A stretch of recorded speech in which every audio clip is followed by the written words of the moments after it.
ឆ្កែម្នាក់ឯងបាច់មកព្រោះប្តីគេទៅឆ្កែជាមួយហើយអត់ឆ្កែហើយរបាត់ហ្នឹងវាយបងប្អូ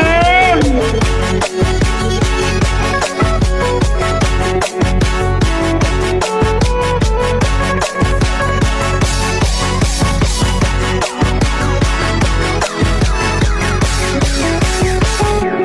អ្នកណាទៅទូរស័ព្ទមកមានកាយ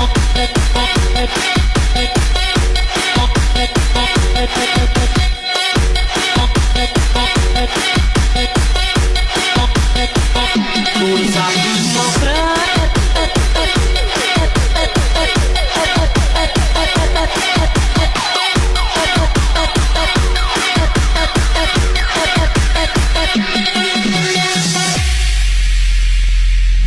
អ្នកណាទៅទូរស័ព្ទមកមានកាយទូរស័ព្ទមកស្រីឲ្យបងជប់ចាប់ម្លែណូញញឹមទៅសួរឆ្លើយចាំងផ្ដេចដួលទាំងចិត្តព្រែកអូនធ្វើឲ្យបងវឹកវរអង្គុយឈរព្រោះចាំចរណាសន្យាចាំទេមាសមេបំភ្លេចឬអ្វីចាំបានទេថ្លៃ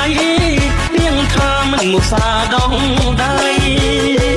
សត្វក្តីស្នេហាបងនឹងជីវ៉ាដោះដងរាល់ថ្ងៃពេលនេះហេតុអ្វីបានស្រី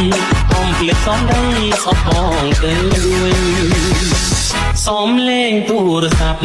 គេបានប្រាប់សូមស្រឡាញ់អូ